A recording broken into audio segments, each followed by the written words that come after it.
Top quality और consistent performance के लिए सिर्फ सिल्वर पंप नाम याद रखना।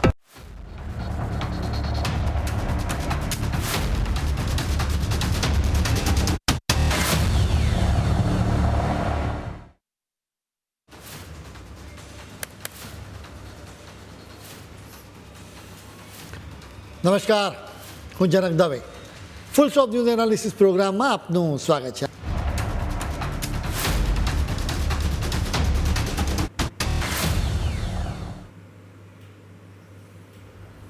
આખા દેશમાં અત્યારે એક જ ચર્ચા છે કે કોની હાર થઈ અને કોની જીત થઈ. કેન્દ્રીય શિક્ષણ મંત્રી ધર્મેન્દ્ર પ્રધાનના રાજીનામાની આખી વાત છે. દેશમાં છેલ્લા કેટલાક સમયથી સડકથી લઈને સંસદ સુધી એક જ માંગણી કરવામાં આવી હતી કે ધર્મેન્દ્ર પ્રધાન રાજીનામું આપે. આ માંગણી સાથે આંદોલન કરી રહેલા લોકોએ દેશની રાજધાની દિલ્હીને જાણે બાદમાં લીધી હતી. વિરોધની આગ બીજા શહેરો સુધી ફેલાઈ ચૂકી હતી. આખરે દેશને આ આગથી શાંત કરવા માટે સરકારે પીછેહટ કરવી જ પડી. એટલે જ દેશમાં કહેવામાં આવી રહ્યું છે કે આ તો કોકરોચ જનતા પાર્ટીની જીત થઈ, આ તો કોંગ્રેસ અને આમ આદમી પાર્ટીની જીત થઈ છે. એમ પણ કહેવામાં આવી રહ્યું છે કે પીએમ મોદીની સરકારે ઝૂકવું પડ્યું છે. ધર્મેન્દ્ર પ્રધાને સોશિયલ મીડિયા પર લાંબી પોસ્ટ મૂકીને પોતાની વાત રજૂ કરી. તેમણે એમ પણ લખ્યું હતું કે છેલ્લા 10 દિવસનો ઘટનાક્રમ જોઈને મારું મન દુઃખી છે.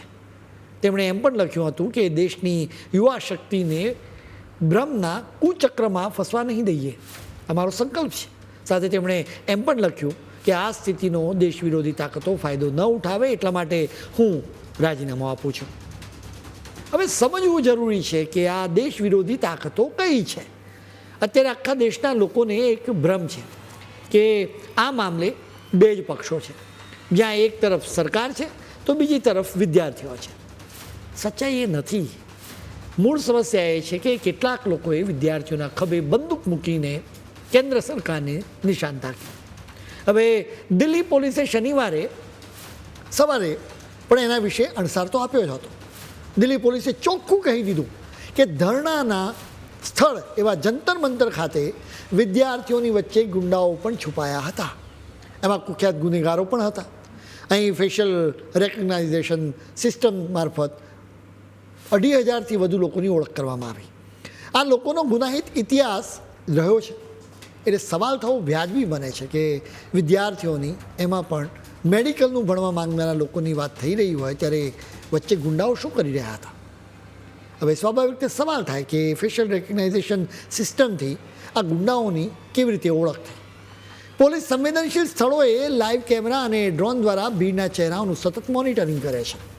એ ડેટાને અગાઉથી જ રહેલા ગુનેગારોના ડેટા સાથે રિયલ ટાઈમમાં સરખાવવામાં આવે છે. ડેટા મેચ થતાં જ કંટ્રોલ રૂમમાં એલર્ટ જાય, જેથી વિદ્યાર્થીઓ કે ભીડમાં છુપાયેલા ગુનેગારોની તાત્કાલિક ઓળખ થઈ શકે. હવે મૂળ વાત પર આવીએ કે ધર્મેન્દ્ર પ્રધાને કેમ રાજીનામું આપવું પડ્યું. આ વાતને તમે સરકારની પીછેહટ ગણી શકો છો, પરંતુ સચ્ચાઈ એ છે કે અનેક રાજકીય પંડિતો એને સરકારની સંવેદનશીલતા ગણાવે છે. કેમ કે સરકારે આખા દેશને વિરોધની આગથી બચાવવા માટે પીછેહટ કરવી. સરકારને સારી રીતે ખ્યાલ હતો કે સોમવારે આ આંદોલન વધારે ઉગ્ર બનશે, ફરી સંસદ સુધી કૂચ કરવામાં આવશે. આવી સ્થિતિમાં વિરોધ પ્રદર્શનમાં સામેલ થયેલા ગુંડાઓ તોફાન ભડકાવી શકે. આખી વાતને એ રીતે રજૂ કરવામાં આવી શકે છે કે પોલીસની ક્રૂરતામાં વિદ્યાર્થીઓને ગંભીર ઇજાઓ થઈ છે કે પછી તેમની હત્યા થઈ છે. તમે જુઓ કે સોશિયલ મીડિયા પર એમ પણ લખવામાં આવ્યું છે કે અહીં ગુંડાઓ પોલીસના વેશમાં આવ્યા અને વિદ્યાર્થીઓને મારતા હતા, જેથી પોલીસને બદનામ કરી શકે. આખો પ્લાન સરકારને દેશના વિદ્યાર્થીઓની દુશ્મન તરીકે ચિતરવાનો હતો, જેથી આખા દેશના વિદ્યાર્થીઓ રોષે ભરાય અને નેપાળની જેમ ભારતમાં પણ ચૂંટાયેલી સરકારને ઉથલાવી શકાય. સરકાર આવી સ્થિતિને ટાળવા માંગતી હતી ને, કેમ કે દેશમાં જો અરાજકતા અને અંધાધૂંધી ફેલાઈને એ પરવડી ન શકે. અમે તમને આ પહેલાં પણ કહ્યું હતું કે આ વિરોધ પ્રદર્શનનું મૂળ કારણ પેપર લીક નથી. મૂળ કારણ FCR એટલે કે foreign contribution regulation amendment bill છે. સીધી અને સરળ ભાષામાં કહીએ ને તો વિદેશોમાંથી દાનના નામે આવતા રૂપિયાની આખી વાત છે. અત્યાર સુધી વિદેશોમાં રહેતા આપણા દેશના દુશ્મનોએ આપણે ત્યાં કરોડો રૂપિયા ઠાલવ્યા. દેશમાં બેઠેલા ગદ્દારોએ જ રૂપિયાથી ભારત વિરુદ્ધ કાવતરા રચ્યા. આપણે ત્યાં અમેરિકા અને ચીન સિવાય સાઉદી અરેબિયા, તુર્કી અને કતર જેવા મુસ્લિમ દેશોમાંથી પણ પુષ્કળ પ્રમાણમાં રૂપિયા ઠાલવવામાં આવ્યા.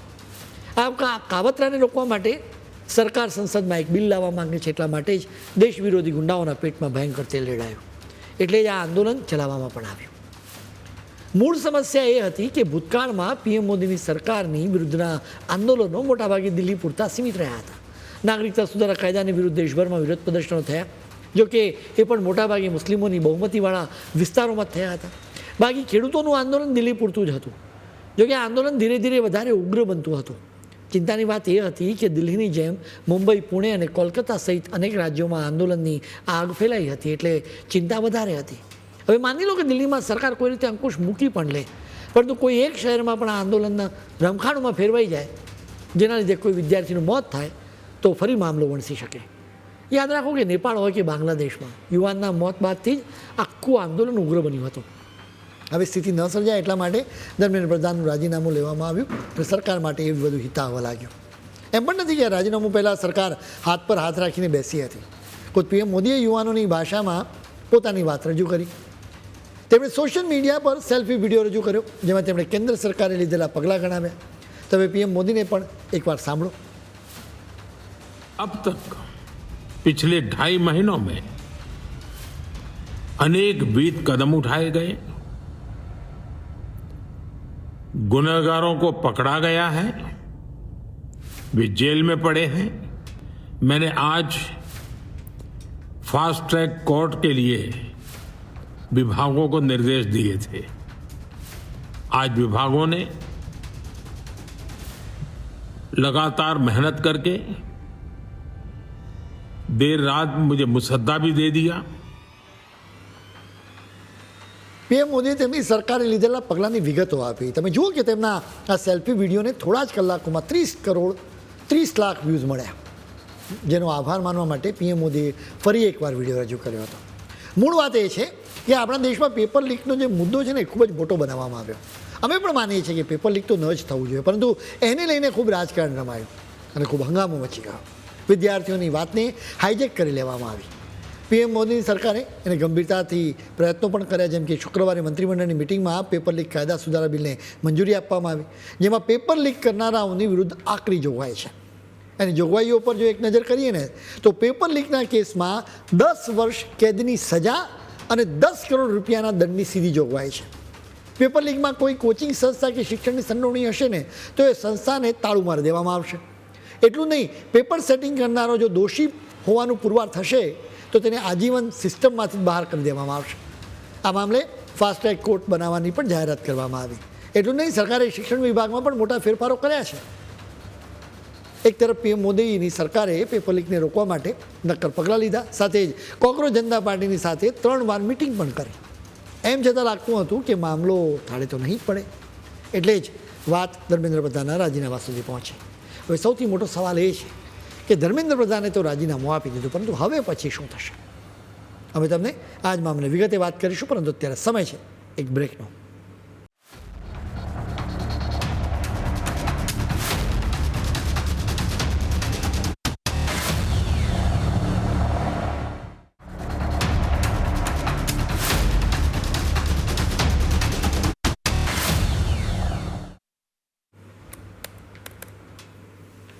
બ્રેક બાદ આપનું સ્વાગત છે. ધર્મેન્દ્ર પ્રધાને કેન્દ્રીય શિક્ષણ મંત્રી તરીકે રાજીનામું આપી દીધા બાદ ઘણા ડાહ્યા લોકો કહી રહ્યા છે કે મોડું થઈ ગયું. પહેલાં ધર્મેન્દ્ર પ્રધાનનું રાજીનામું લેવાઈ ગયું હોત તો વાત આટલે સુધી પહોંચી જ ના હોત. જો અમે પણ સમજીએ છીએ કે રાજનીતિમાં હંમેશા ટાઈમિંગ ખૂબ જરૂરી હોય છે. તમે ક્યારે કયો મુદ્દો ઉઠાવો છો ને એ મહત્ત્વનું છે. અત્યારે પાછળ વળીને જોતા લાગે કે સરકારે 20મી જુલાઈએ ધર્મેન્દ્ર પ્રધાનનું રાજીનામું લઈ લીધું હોત ને તો સારું થાય. ક્યાંક સરકારે આ આંદોલનને સમજવામાં થાપ ખાધી છે. આટલા મોટા આંદોલન પહેલાં એના વિશે અણસાર આવી જવો જોઈતો હતો. એ કામ ઇન્ટેલિજન્સ એજન્સીઓનું પણ છે. ક્યાંક આઈબીમાં આ કામમાં કાચી રહી ગઈ હોય એવું સ્પષ્ટ લાગે. તમે જુઓ કે અમેરિકાએ પહેલાં જ એડવાઇઝરી જારી કરી દીધી હતી. આ એડવાઇઝરીમાં ભારતમાં રહેલા અમેરિકનોને સાવધ કરવામાં આવ્યા હતા. તેમને કહેવામાં આવ્યું હતું કે ભૂલેથી પણ વિરોધ પ્રદર્શનના સ્થળે તમે ન જતા. એટલે તેમને એમનો અંદાજ હતો જ. કદાચ અમેરિકાની ઇન્ટેલિજન્સ એજન્સી CIA આ વિરોધ પ્રદર્શનમાં સામેલ હોવાની શંકા પણ વ્યક્ત કરવામાં આવી રહી હતી. એટલા માટે જ તેમને એના વિશે પહેલાંથી જ ખ્યાલ હશે.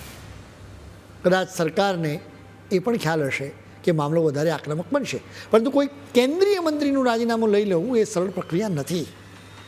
પીએમ મોદીએ પણ એ બાબતનો વિચાર કર્યો જ હશે કે ભવિષ્યમાં ફરી અમેરિકા કે ચીન જેવા દેશો પૈસા આપીને વિરોધ પ્રદર્શન કરાવી શકે છે, જેમાં બીજેપી સરકારને ઉથલાવી દેવાની માંગણી કરવામાં આવી શકે. એના માટે દેશના ખેડૂતો, શ્રમિકો કે ફરી વિદ્યાર્થીઓને પણ ટાર્ગેટ કરવામાં આવી શકે. એટલા માટે જ સરકાર શાંતિથી કામ લઈ રહી હતી. તમે જરા શાંતિથી વિચાર કરો કે કેન્દ્રીય મંત્રી કોકરોચ જનતા પાર્ટીના સૌરવદાસ જેવા લોકોની સાથે વાતચીત જ કેમ કરે? કેમ કે સૌરવદાસ તો આપણા દેશમાં નક્સલવાદને પ્રોત્સાહન આપે છે, દેશ વિરોધી તાકાતોને પ્રોત્સાહન આપે છે.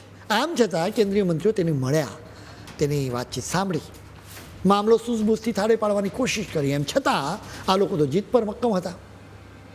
તમે એક વાત નોંધી લો કે છેલ્લા 12 વર્ષમાં એક પણ કૌભાંડ સામે આવ્યું નથી. તમને યાદ હશે કે મનમોહનસિંહની સરકારમાં છાશવારે કૌભાંડો સામે આવતા હતા, વારંવાર આતંકવાદી હુમલા થતા હતા. હવે આતંકવાદી હુમલા થાય છે તેનો જડબાતોડ જવાબ આપવામાં આવે છે, એટલે કે સારી રીતે રાજ ચાલી રહ્યું છે. હવે એકમાત્ર મુદ્દો પેપર લીકનો રહી ગયો. આ મુદ્દો દેશના વિદ્યાર્થીઓની સાથે સીધી રીતે જોડાયો છે, એટલે કે સમગ્ર પરિવારોની સાથે આ જોડાયેલો છે. એટલે જ આ મામલે સંવેદનશીલતાથી કામ લેવામાં આવ્યું હોત એ ખૂબ જરૂરી હતું. વાત માત્ર સડક પૂરતી નહોતી, સંસદમાં પણ હંગામો મચતો રહ્યો હતો, જેના લીધે સંસદની કામગીરી ખોરવાઈ રહી. સરકાર સંસદમાં સીમાંકન અને મહિલા અનામત સહિત અનેક મહત્વના બિલ્સ લાવવા માંગી રહી છે. આ બધા વચ્ચે કોંગ્રેસ સહિત ઇન્ડિયા ગઠબંધનના પક્ષો ખૂબ જ આક્રમક બની ગયા હતા. રાહુલ ગાંધીએ પીએમ મોદીના આવાસની બહાર ઓચિંતા ધરણા કરીને સરકારને ચોંકાવી દીધી. સરકારને લાગ્યું કે મામલો વધારે વણસી શકે, એટલે જ હવે ધર્મેન્દ્ર પ્રધાનનું રાજીનામું લેવામાં આવ્યું.